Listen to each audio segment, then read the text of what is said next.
네, 우리는 계속해서 좀 골로새서 말씀을 같이 보고 있고, 지난주에만 잠깐 기도에 대한 말씀들을 봤었고요. 이제 오늘 골로새서 네 번째 시간입니다. 우리 같이 한번 1장 18절부터 23절까지 말씀, 우리 세번역 성경 말씀으로 같이 읽어보도록 하겠습니다. 같이 읽습니다. 그분은 교회라는 몸의 머리이십니다. 그는 근원이시며 죽은 사람들 가운데서 제일 먼저 살아나신 분이십니다. 이는 그분이 만물 가운데서 으뜸이 되시기 위함입니다. 하나님께서는 그분의 안에 모든 충만함을 머무르게 하시기를 기뻐하시고 그분의 십자가의 피로 평화를 이루셔서 그분으로 말미암아 만물을 곧 땅에 있는 것들이나 하늘에 있는 것들이나 다 자기와 기꺼이 화해시키셨습니다. 전에 여러분은 악한 일로 하나님을 멀리 떠나 있었고 마음으로 하나님과 원수가 되어 있었습니다. 그러나 지금은 께서 그리스도의 죽으심을 통하여 그분의 육신의 몸으로 여러분과 화해하셔서 여러분을 거룩하고 흠이 없고 책망할 것이 없는 사람으로 자기 앞에 내세우셨습니다. 그러므로 여러분은 믿음에 튼튼히 터를 잡고 굳건히 서 있어야 하며 여러분이 들은 복음의 소망에서 떠나지 말아야 합니다. 이 복음은 하늘 아래에 있는 모든 피조물에게 전파되었으며 나 바울은 이 복음의 일꾼이 되었습니다. 아멘. 골로새서 말씀을 보다 보면 예수님께서는 만물의 주인이시다라는 말씀이 나오죠. 만물은 예수님으로부터 시작해서 이 땅에 존재하게 되었고 또 지금도 예수님으로 말미암아 유지되고 있다. 만물은 만물의 주인은 예수님이시다. 이렇게 말씀하고 있습니다.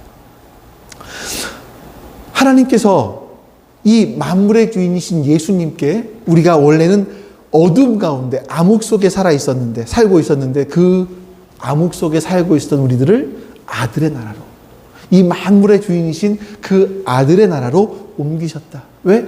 우리를 너무너무 사랑하시기 때문에. 그래서 우리는요, 이 골로새서의 주제가 시대를 거슬러 살자 아닙니까? 우리는 그래서 시대를 거슬러 살 수 있는 사람들이 되었다라는 그런 말씀들을 같이 나누고 있습니다. 근데 사실 여러분, 부담스러워요. 아니, 우리가 혁명가도 아닌데, 아니, 세상살이가 너무 힘드니까 사실 여러분, 얼마나 여러분 힘드세요? 직장에서 살고, 사업을 하시고, 얼마나 힘드세요? 근데 이런 힘든 세상에 살다가 교회로 왔으면 좀 교회에서 위로하는 말을 해주고, 복받는다는 말을 해주고, 이러면 얼마나 좋겠어요. 근데 성경을 보니까 너희들은 세상을 거슬러 살아가야 돼. 너희는 시대를 거슬러 살아가야 돼. 이렇게 말씀하고 있으니까 어려운 것 같다라는 생각들이 사실은 듭니다. 자, 그런데 여러분, 성경에서는요, 우리가 시대를 거슬러 살아간다고 할 때 너희는 그렇게 살아야 돼 라고 끝내시는 것이 아니라 그렇게 살아가야 될 분명한 목적과 이유, 비전을 말씀하신다는 거예요. 여러분, 사람들이요, 여러분, 지금 요즘에 소상공인들이 굉장히 많이 망한다. 파업이 아니라 파산을 한다. 이런 얘기들이 굉장히 많이 있습니다. 다시 또 빚을 얻어서 빚을 갚고 하는 일들이 요즘에 우리나라에서 굉장히 많이 일어나고 있죠. 이게 우리나라만이 아니라 전 세계적으로 이런 일들이 일어나고 있다라고 하는 얘기도 듣기는 합니다. 자, 이런 세상 속에서 사람들이 그나마 그래도 무언가 거기를 뚫고 나갈 수 있는 힘이라는 것은요, 다른 데서 오는 것이 아니라 희망이거든요. 희망. 무언가 요것만 넘으면 이길 수 있을 것 같아. 요것만 뛰어넘으면 살 수 있을 것 같아. 라는 희망. 하나님께서 마찬가지로 우리에게 그냥 너희가 견디고 버텨라 라고 말씀하시는 것이 아니라 성경 말씀을 통해서 이 시대를 거슬러 살아가야 될 분명한 이유, 목적들을 말씀하세요. 너희가 이 시대를 거슬러 살아갔을 때 우리가 도착하게 될 그 자리, 그걸 우리들에게 말씀하시는 거죠. 이 비전입니다. 자, 오늘 본문을 통해서 우리에게 이 세상을, 이 시대를 거슬러 살아가야 될 궁극적인 목적, 그리고 어떻게 하면 그렇게 살아갈 수 있는지를 말씀하시는데, 우리 18절 말씀을, 본문 말씀을 같이 한번 읽어보겠습니다. 다시 한번 읽습니다. 시작. 그분은 교회라는 몸의 머리이십니다. 죽은 사람들 가운데서 제일 먼저 살아나신 분이십니다. 이는 그분이 만물 가운데서 으뜸이 되시기 위함입니다. 자, 이 말씀은요, 여러분들이 많이 아시는 말씀들이세요. 하나님께서는 예수님을 통해서 교회라는 공동체를 새롭게 만드셨어요. 그리고 이 교회를 통해서 만물을 회복하는 일을 하시겠다라고 말씀하시는 거죠. 근데 그분이 교회라는 몸의 머리이시다. 이렇게 말씀을 합니다. 바로 앞에서는요, 여러분 보세요. 예수님께서 이 만물을 창조하셨고, 이 만물의 주인이시고, 지금도 이 만물을 움직여 가시는 분이시다. 이렇게 말씀하셨거든요. 근데 갑자기 뚝 떨어져서 예수님은 교회의 머리야. 근데 이 교회라고 하는 지금 이 성경 말씀을 받아든 교회가 어떤 교회냐면, 어떤 교회예요? 골로새 교회. 골로새 교회에 몇 명 모였냐면, 대략 학자들이 추정하기를 20명, 많으면 30명이 모였을 거라고 추정을 해요. 로마의 속국에 살면서 아무 힘도 없는 교회인 거예요. 골로새 교회는요. 근데 갑자기 이 만물을 창조하시고 만물을 지금도 움직여 가시는 그 예수님께서 20명밖에 안 되는 교회의 머리다? 이렇게 말씀을 하시는 거죠. 물론 그 교회에도 머리시다라는 의미이기도 하지만, 보세요 여러분. 여의도 순복음교회가 엄청나게 큰 교회, 아니면 뭐 명성교회나 사랑교회 같이 엄청나게 큰 교회 머리시라고 한다면 그래도 좀 뭔가 이해가 돼요. 근데 20명밖에 안 보이는 골로새 교회의 머리시다? 도대체 교회가 뭐길래 그 엄청나신 분이 그런 작은 교회에도 머리시라고 말씀하실까? 이거죠. 여러분, 교회를 우리 다시 한번 정의를 해볼게요. 뭐 한문으로도 교회를 말할 수 있겠지만, 교회라는 단어가 헬라어로는 에클레시아입니다. 아시는 분이 계실 거예요. 이 에클레시아라는 단어는요, 건물이나 조직 뭐 이런 걸 의미하는 게 아니죠.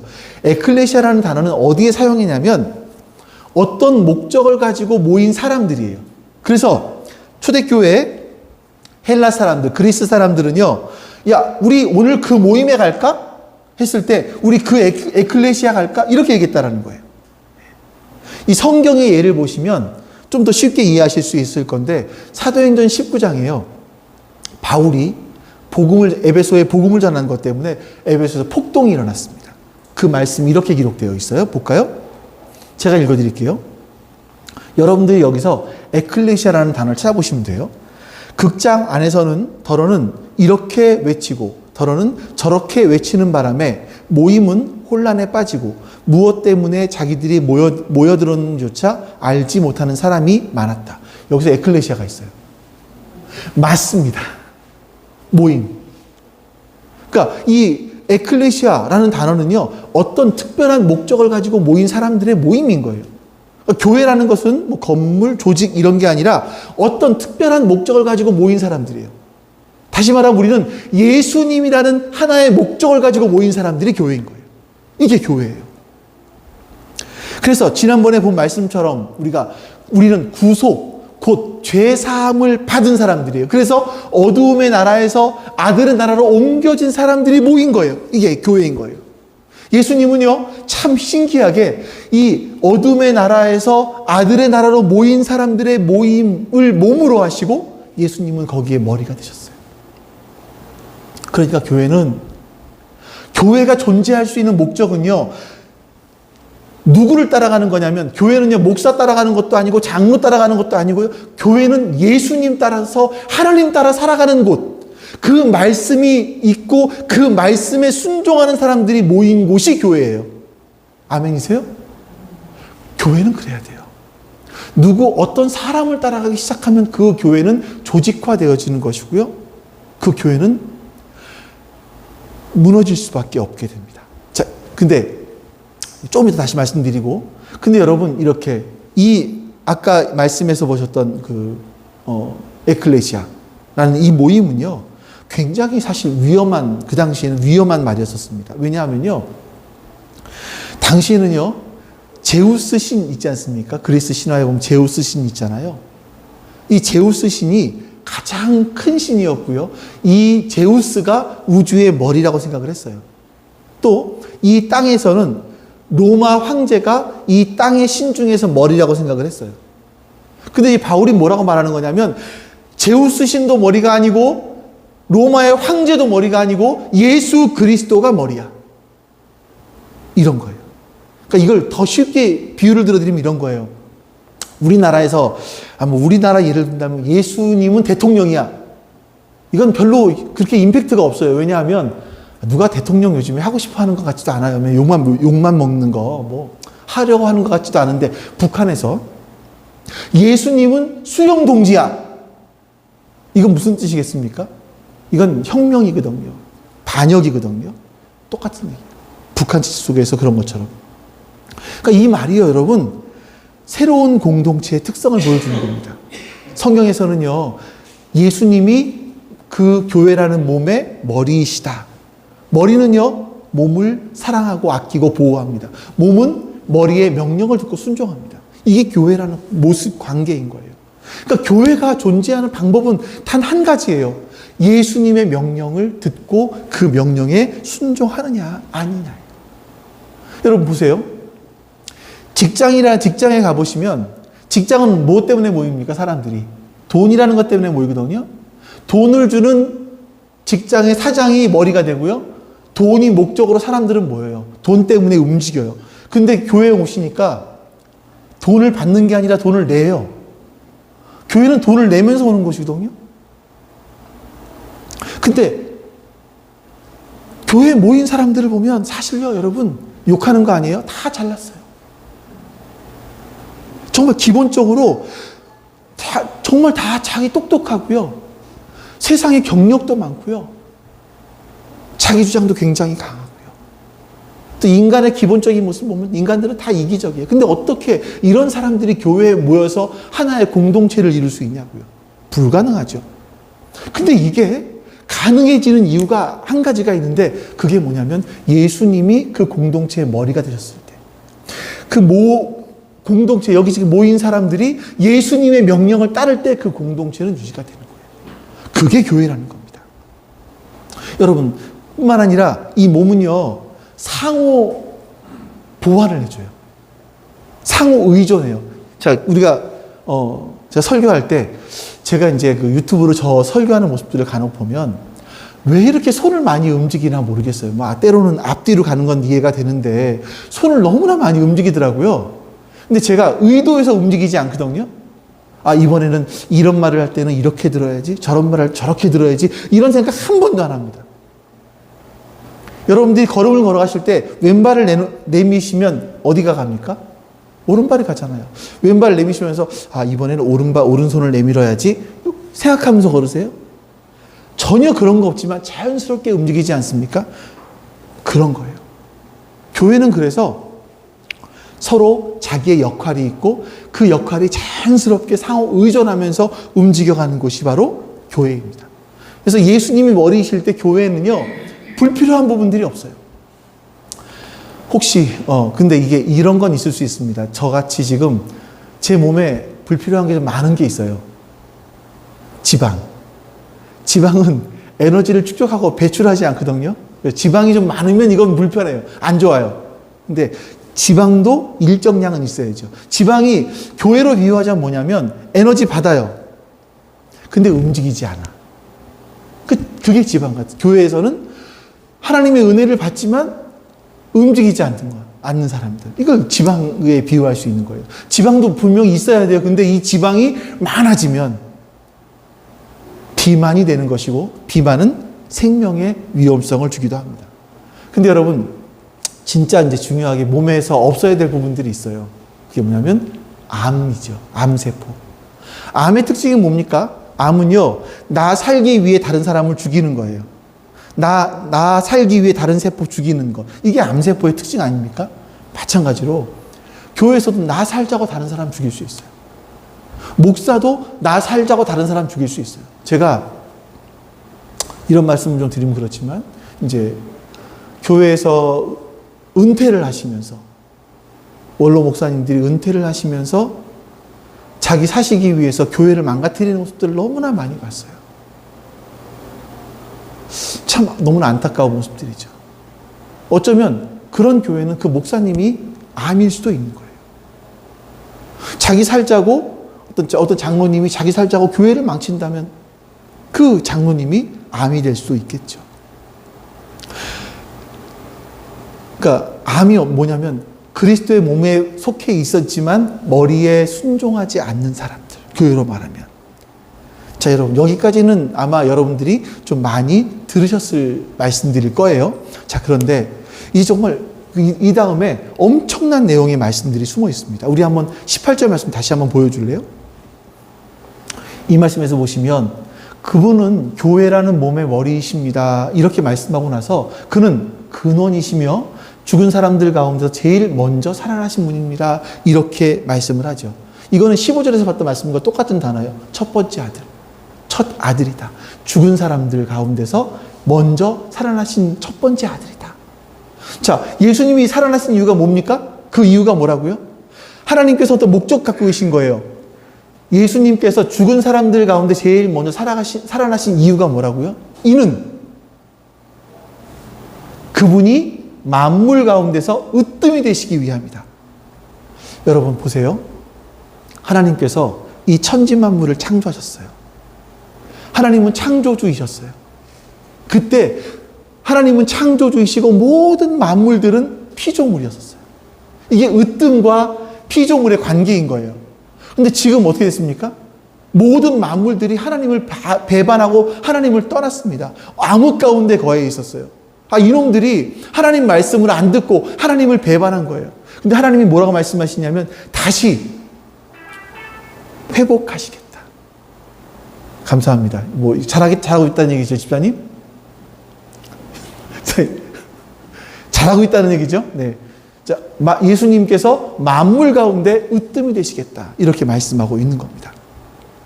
자, 왜 갑자기 성경에서 이런 말씀들을 하시냐면 18절부터 20절까지 말씀을 연이어서 한번 볼게요. 자, 제가 읽어드리겠습니다. 그분은 교회라는 몸의 머리이십니다. 그는 근원이시며 죽은 사람들 가운데서 제일 먼저 살아나신 분이십니다. 그 이유는 그분이 만물 가운데서 으뜸이 되시기 위함입니다. 하나님께서는 그분의 안에 모든 충만함을 머무르게 하시기를 기뻐하시고 그분의 십자가의 피로 화평화를 이루셔서 그분으로 말미암아 만물을 곧 땅에 있는 것들이나 하늘에 있는 것들이나 다 자기와 기꺼이 화해시키셨습니다. 자, 여러분, 하나님께서는요 계획이 있으셨던 거예요. 예수님을 통해서 하시고자 하시는 계획이 있으셨던 거예요. 첫 번째가 뭐냐면 만물 가운데서 으뜸이 되시기 위한 부분들이고요. 그리고 그 다음에 볼 것이 뭐냐면요. 그 다음 말씀에 이는 우리 이 말씀을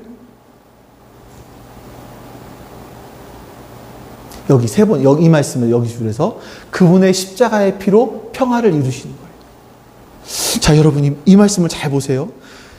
예수님께서 그분의 십자가의 피로 평화를 이루시고 그분으로 말미암아 만물을 곧 땅에 있는 것들이나 하늘에 있는 것들을 다 자기와 화해시키기를 원하셨다. 이렇게 말씀하십니다. 이게 하나님 기뻐하시는 일이래요.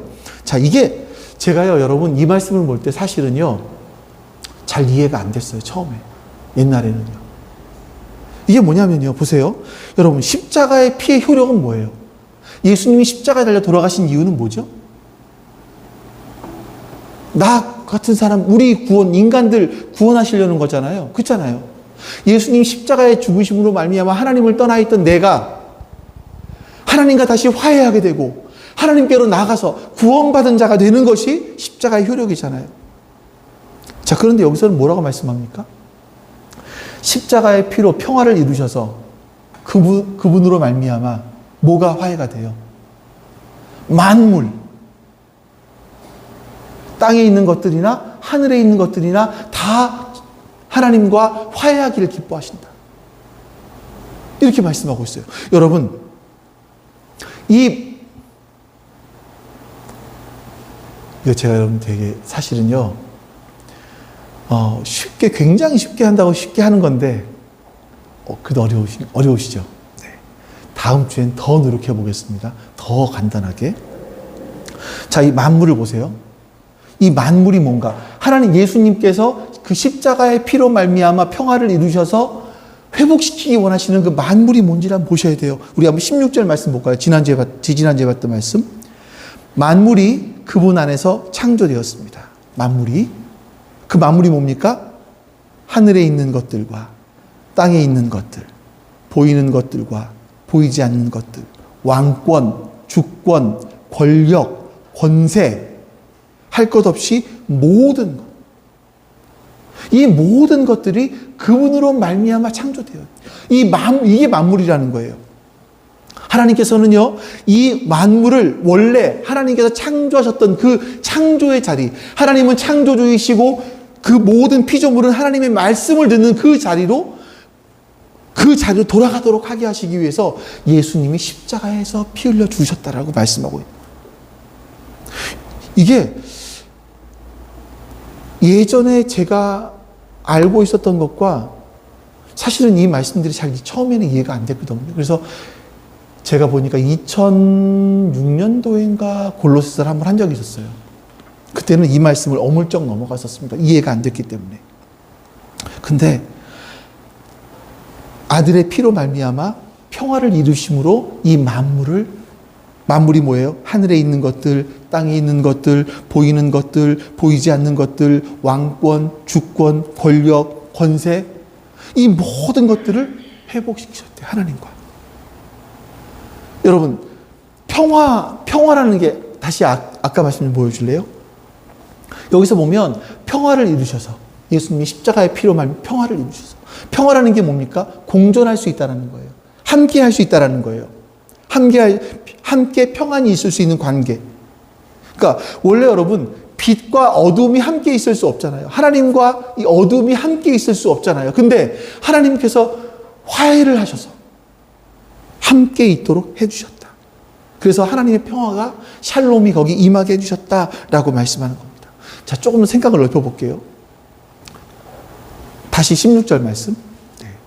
자, 만물이 뭡니까, 여러분?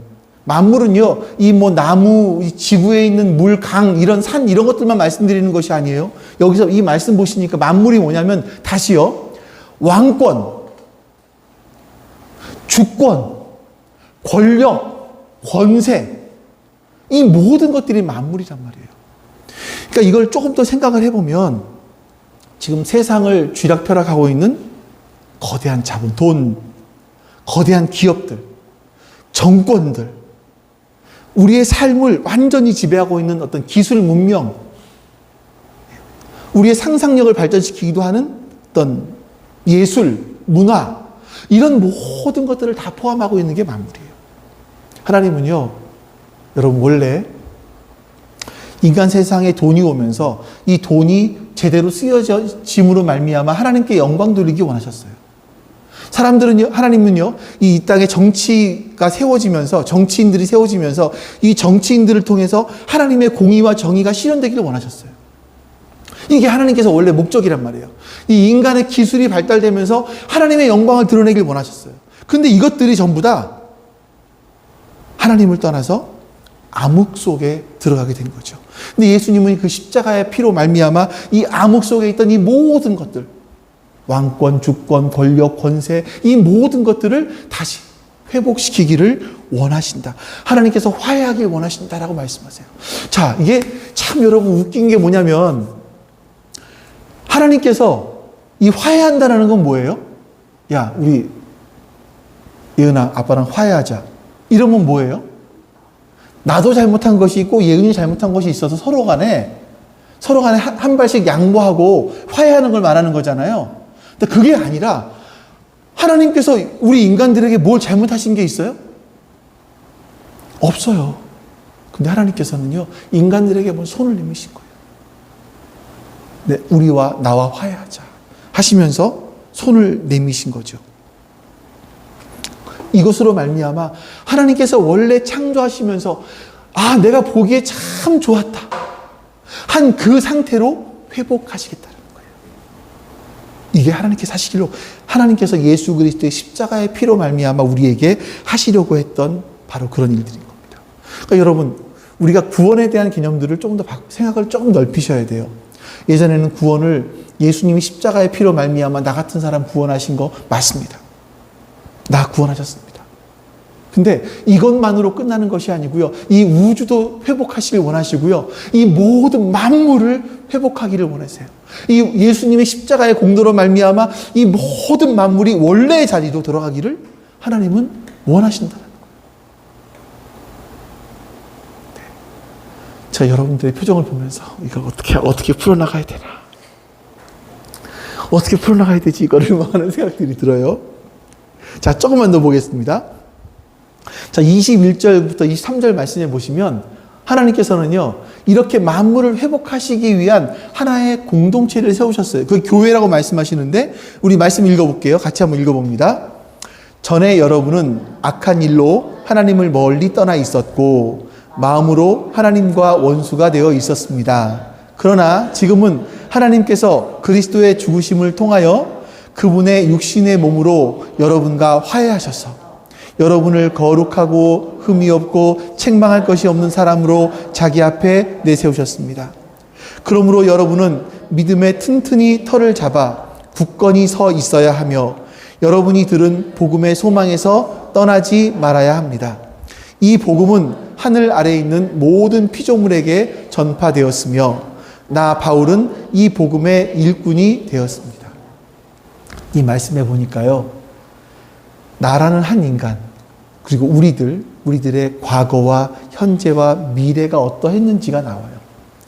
자, 먼저 과거에 대한 모습들이 나오는데, 과거를 뭐라고 말씀하냐면 우리가 예수 믿기 전에는요, 악한 일로 하나님을 멀리 떠나 있었고 마음으로 하나님과 원수가 되어 있었다고 말씀해요. 우리는요, 하나님으로부터 떠나 있었던 존재, 이게 우리의 과거의 모습이에요. 하나님과 원수되어 있던 존재가 우리의 과거의 모습이에요. 근데 그런 우리가 현재는 어떻게 되었습니까? 현재는요, 하나님께서 예수 그리스도의 죽으심을 통하여서 그분의 육신의 몸으로 여러분과 화해하셨어.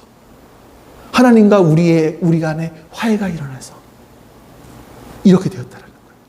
우리가 이제는요, 그래서 우리가 하나님을 아버지라 부를 수 있는 존재가 되었어요. 이전에는 뭐였었어요? 하나님과 원수였었어요. 하나님을 떠나 있었어요. 하는 일들마다 악했어요. 그런데 그러던 우리가 이제는요, 하나님과 예수님으로 말미암아 화해가 하게 됐어요. 그래서 하나님을 아버지라 부를 수 있는 존재가 되었어요. 이 현재의 모습이에요. 그리고 미래, 이 말씀은요, 우리 개역개정 성경으로 볼게요. 여긴 잘 이게 시제가 잘 표현이 안 되어 있는데 개역개정은 이렇게 표현되어 있습니다. 읽어볼게요. 이제는 그의 육체의 죽음으로 말미암아 화목하게 하사 너희를 거룩하고 흠없고 책망할 것이 없는 자로 그 앞에 세우고자 하셨으니. 자, 미래에 우리를 하나님과 화목하게 하셔서 거룩하고 흠없고 책망할 것이 없는 자로 세우려고 하셨다. 이 말씀을 하고 있는 거죠. 여러분, 예수 그리스도의 죽으심으로 말미암아 하나님과 우리와 화해가 시작됐어요. 그래서 우리가 하나님을 아버지라 불러요. 그런데 이 회복이 아직 완전하지 않아요? 언제 완전하게 됩니까? 우리가 하나님 나라 갔을 때, 하나님 앞에 섰을 때, 주님이 다시 오실 그때, 우리 하나님 앞에 서서 그때는 거룩하고 흠이 없고 완전한 자로 하나님 앞에 서게 될 것이다. 이렇게 말씀하고 있는 겁니다. 그래서 여러분, 아까 말씀 다시 한번 보여줄래요? 과거에 여러분이 어떤 존재라는 걸 분명하게 아셔야 돼요. 난 이 정도면 잘 살았는데, 나는 이 정도면 반듯하게 살았지, 내가 감옥을 갔다 왔어, 내가 뭘 했어, 이렇게 말씀하시는 것이 아니라 하는 일들마다 우리는 악한 일을 했었어요. 하나님과 원수가 되어 있었어요.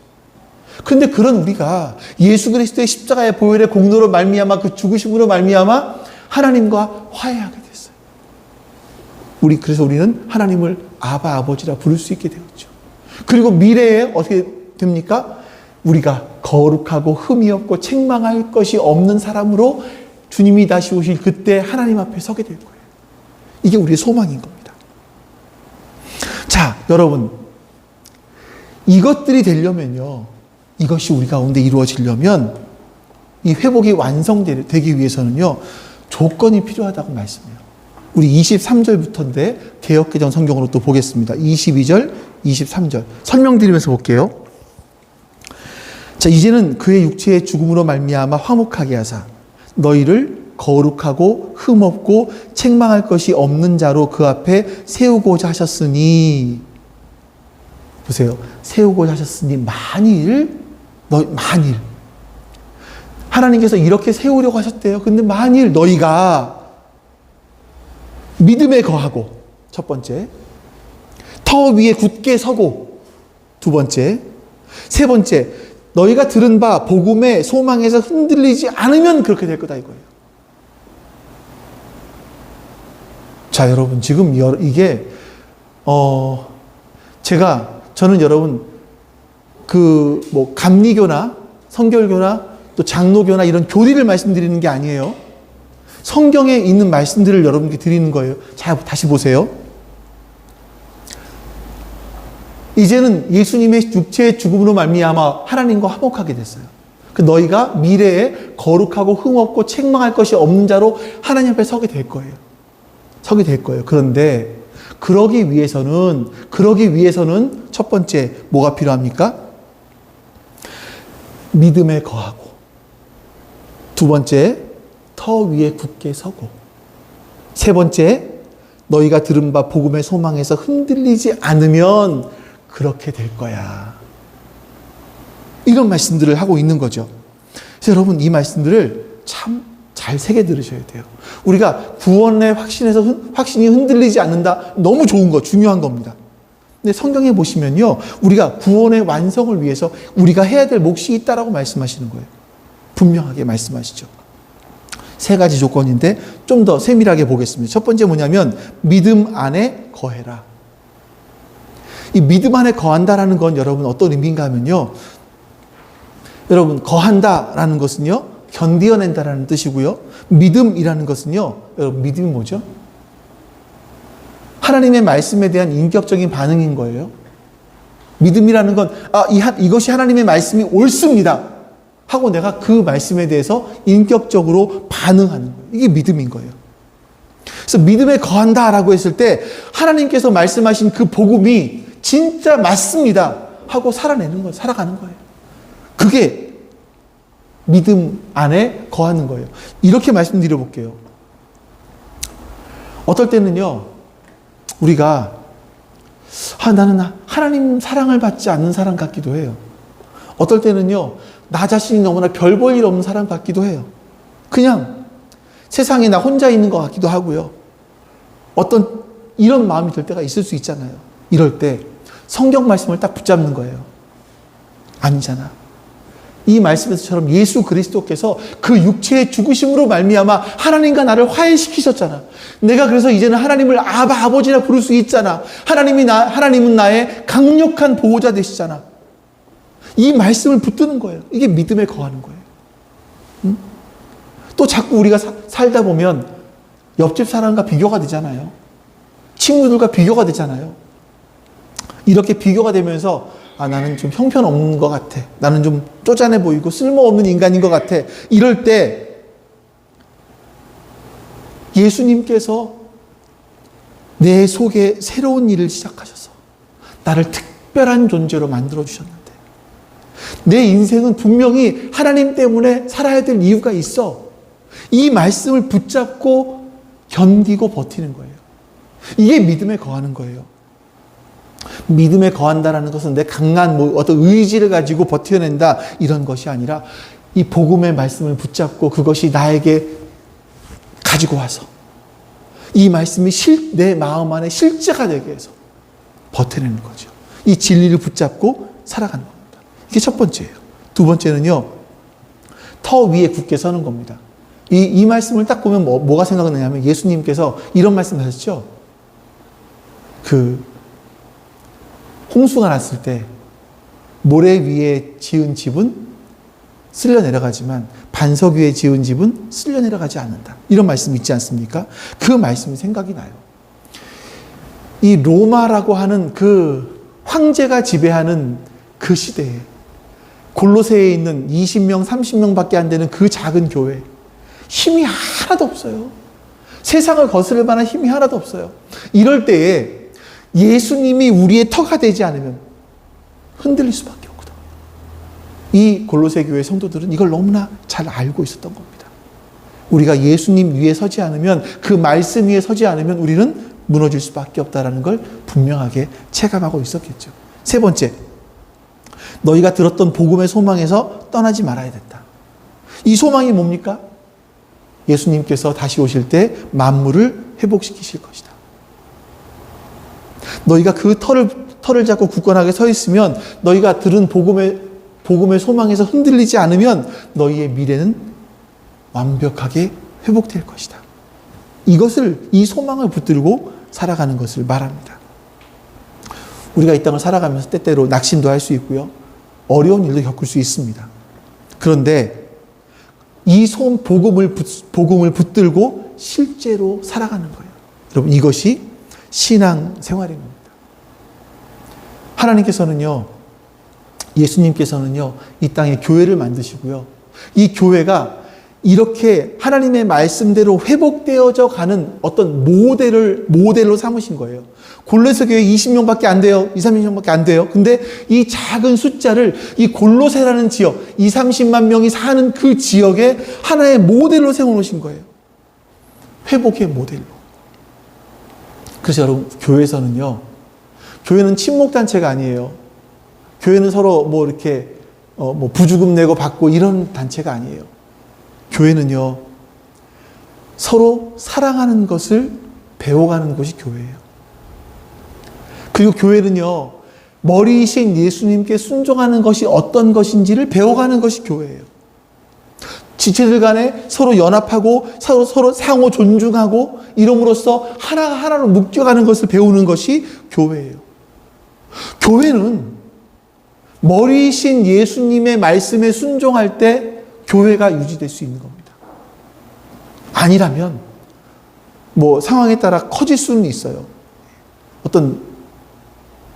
이것도 여러분 몫이라고 얘기를 해요. 자리가 좋은데 신도시 같은 데 가면 이상한 분들도 이렇게 교회가 커지는 경우들도 있어요. 그거는 교회가 커진 거지, 덩치가 커진 것이 거기에 생명이 있다라고 볼 수는 없어요. 그 교회 안에 예수님 머리시고 그 교회 지체들이 예수님의 명령에 잘 순종하고 있냐, 교회인 거예요. 작은 교회도 마찬가지입니다. 우리가 각자 도생해야 돼 라고 생각을 한다면 거긴 교회가 아닌 거예요. 그냥 서로 위로하고 친목단체인 거죠. 그렇게 해서는 교회가 존속할 수가 없다라는 겁니다. 그래서 우리가 머리이신 예수 그리스도의 말씀에 따라 살아갈 때에만 우리는 교회로서 그 기능을 할 수 있는 거죠. 그 목적을 달성할 수 있는 겁니다. 여러분 기억하십시오. 하나님께서는요, 이 만물을 회복하시기 위한 어떤 모델하우스예요. 여러분, 교회는요, 모델하우스예요. 어떤 아파트를 지으면 아파트의 모델하우스를 미리 만들어 놓는 것처럼 교회는요, 그 모델하우스인 거예요. 하나님께서는 이 세상, 이 모든 만물을 회복하시기 위한 엄청난 비전을 갖고 계시는데 그 모델로 교회를 만들어 놓으셨어요. 그래서 여러분들은요, 엄청난 사명을 띠고 있는 사람들이에요. 여러분, 모델하우스에 갔는데 그 도우미들, 저는 한 번도 안 들어가봐서 모르겠습니다만 거기 가서 안내해 주시는 분들 있잖아요. 그 사람들이 막 엉망으로 한다고 생각을 해보세요. 되겠습니까? 우리는 더 좋은 말로 하면 하나님 나라의 대사예요, 대사. 하나님이 어떤 분이신지를 보여주는 사람들이라는 거죠. 우리는 이 땅에서 그래서 그 모델답게, 대사답게 살아가야 됩니다. 어떻게 살 수 있습니까? 어떻게 그렇게 할 수 있습니까? 머리이신 예수님께 순종하면 되는 거예요. 다른 거 없어요. 여러분, 목사 따라가지도 마시고 어떤 뛰어난 사람 따라가지도 마시고 예수님 따라가세요. 성경을 여러분들이 읽고 묵상하시고 기도하시면서 예수님 따라가세요. 그랬을 때 만물을 회복하시는 그 하나님께서 우리들을 회복하시는 그 일들이 우리 가운데 일어나게 될 것입니다. 아버지 하나님, 오늘도 우리와 함께 해주셔서 감사합니다. 그 은혜를 우리의 마음에 기억하게 해주시고 예수님께서 그 죽으심으로 말미암아 우리와 화해해 주셨고 만물과 화해하기 원하시는 그 하나님의 구원의 큰 계획을 우리가 잊지 않게 해주시옵소서. 하나님께서는 교회를, 우리를 바로 만물을 회복시키는 모델로 세워주셨사오니 우리가 그 은혜를 기억하며 이 땅에서 만물을 회복하시는 그 모델로서 또 그리고 하나님 나라의 대사로서 삶을 살아갈 수 있도록 우리에게 그 은혜를 베풀어 주시옵소서. 감사드립니다. 우리 주 예수 그리스도의 이름으로 기도하옵나이다. 아멘. 여호와는 내게 복을 주시고 너를 지키시기를 원하며 여호와는 그의 얼굴을 내게 비추사 은혜 베푸시기를 원하며 여호와는 그 얼굴을 내게로 향하여 두사 평강 주시기를 원하노라. 아멘.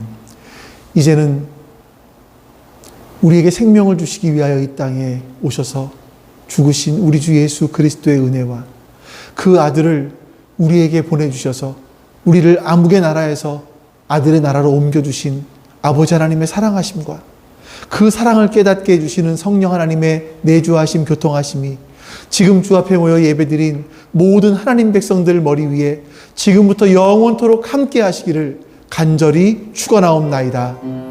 아멘.